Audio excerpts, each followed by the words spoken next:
went back to the roots of what each of us like. The 4 members of this band come from the old school, you know, hardcore punk scene, raised on, you know, Bad Brains, Dead Kennedys, Black Flag. And so we just try to keep it to the roots of the old shit. I wanted to tap back into you know, playing something that made me feel like I did the first time I heard the Bad Brains, or the first time, you know, I heard Discharge or Minor Threat.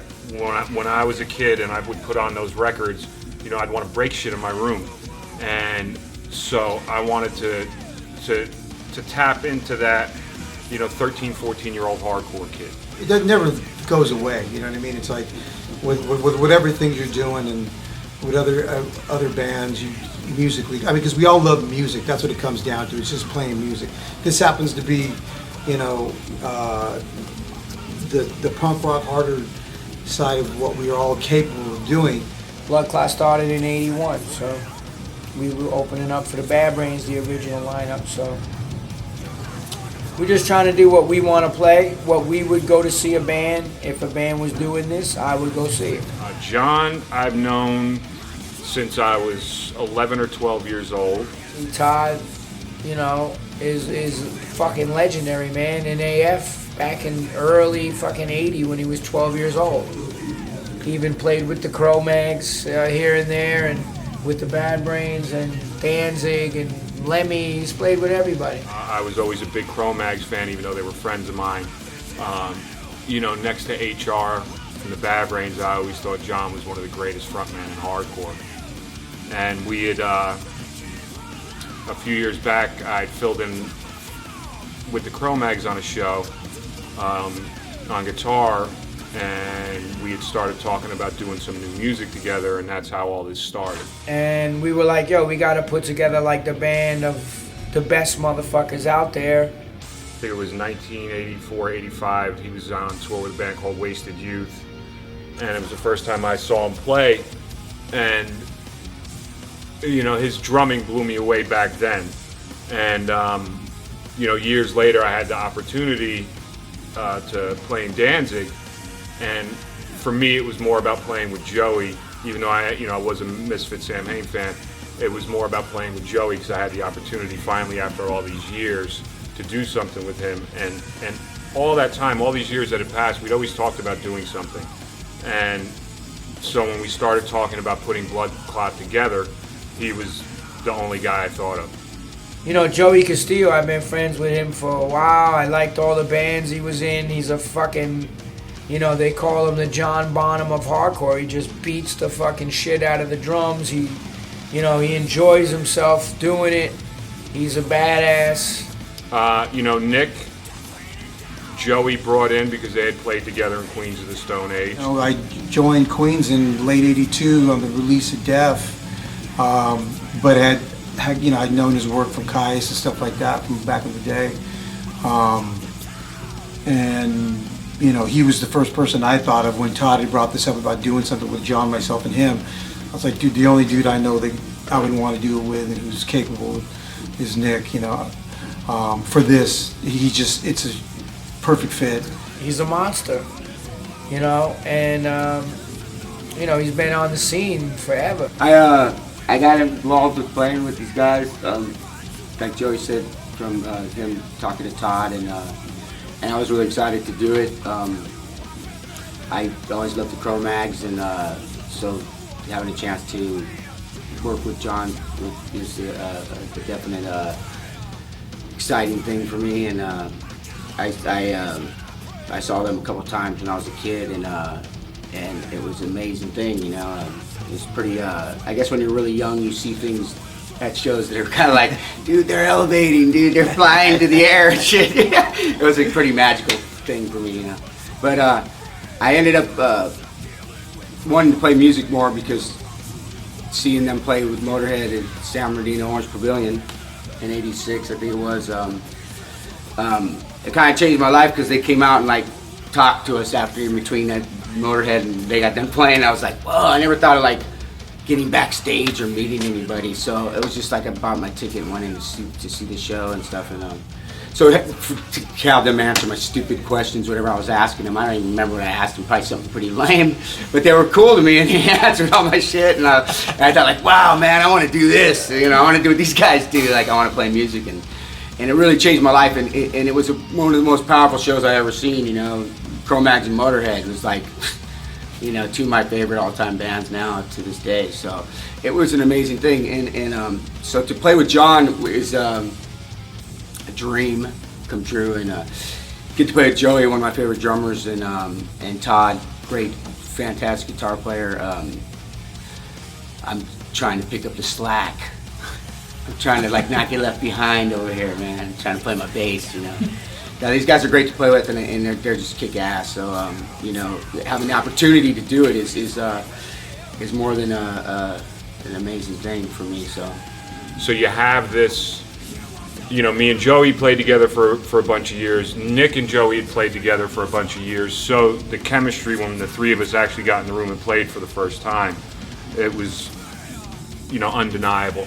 When the song started really coming together, I mean, me and Todd came in here and kind of pounded through a bunch of stuff, and the first day it was kind of like, we were like, oh fuck, you know, this is, you know, not to say it was easy, but it was just so natural and so quick to come together that we knew we were on to something. You know, we both called John as soon as we got out of here, and we're like, dude, we wrote this song and this, that, and we sent it to him and played for him on the phone. He was freaking out, and he was like, you know, he was stoked.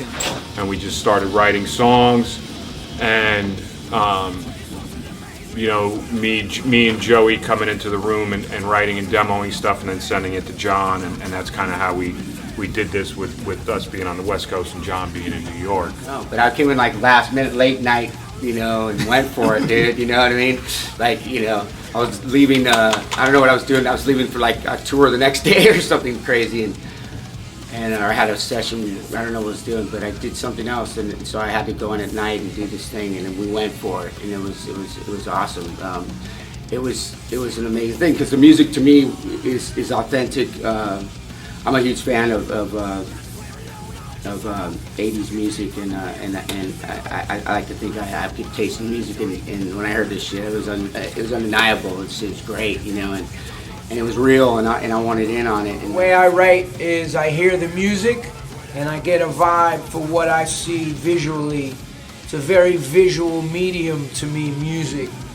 So I tried to emulate lyrically what was going down with the intensity of the music, and that's how I came up with the lyrics. You know, what do I see happening if I was to watch this in a movie? What would I see happening?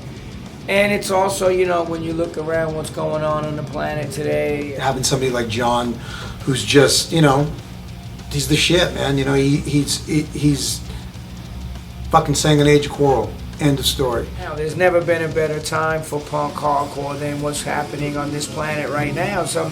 We gotta fucking work together and try to flip the switch on this bullshit that these motherfuckers are doing. They just declared the fucking, you know, the Great Barrier Reef is dead. We're destroying the planet. Greedy motherfuckers, pharmaceutical company. It never stops, man. They're poisoning this planet. War for profit, fake fucking bullshit. No, it's just, this isn't a project. I know some people have said, you know, they think that it's a project. This is a band. This is, you know, our priority, and you know, we're going to be out there this year in 2017. Man, we signed a deal with Metal Blade Records. We're going to go out and support the fuck out of this record. And this is the main project for each member of this band. I was very careful. And Todd was very careful. You know, we only wanted people that this is their main fucking thing.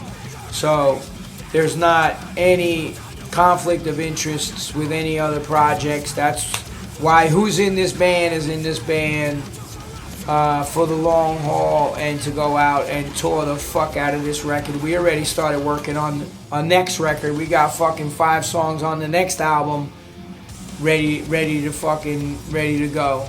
We wanted to do a band, you know, and all of us, you know, I know the roots of everything that, we do to this day was, you know, punk rock, hardcore.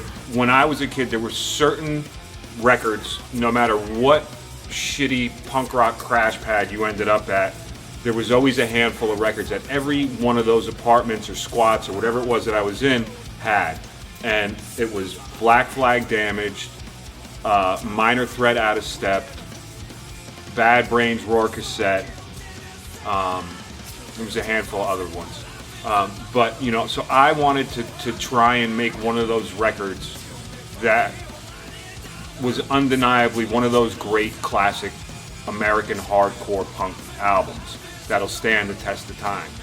Music is what saved my life from where I went, foster homes and all the bullshit I went through, jail, drugs, fucking you name it. It was music that pulled me out of that, and I know that there's tons of people out there that, that if we inspire other people to play music, whatever, that's a great thing. So we're just looking to go out and take this all over the planet, you know. So that's what the goals are for 2017, is to stay very busy with Bloodclot and get out there and, you know, tear that shit up, man. Play this record up in arms, man, 100%. Every night, leaving fucking everything on the stage. That's what each one of these cats do. Live on stage, every one of these cats just puts their heart and soul into the shit. A bit skeptical, and I wasn't sure. You know, it's like we were all kind of like, we want to do this thing, but we don't want it. Don't want it to be taken this way or that way. You know, because of course, you know, it all sounds natural to me. Yeah, and that's natural exactly it. You know, it came out, I think, as authentic and as natural and real as we possibly could at that point, for sure. You know, and it was like, we worked hard on it. You know, it's like we went in and we busted our ass with rehearsals and sitting in that recording studio late night, take after take, making sure that, you know, me and Todd were banging shit out, you know, at the wee hours, you know, and, you know, it's not easy shit to do, you know, but I think we're all pretty stoked with the end result. We got a lot to say, and you know, like I said, I just say to people, open up your mind, turn off the mainstream fucking news, deprogram yourself. That's what this record tries to do.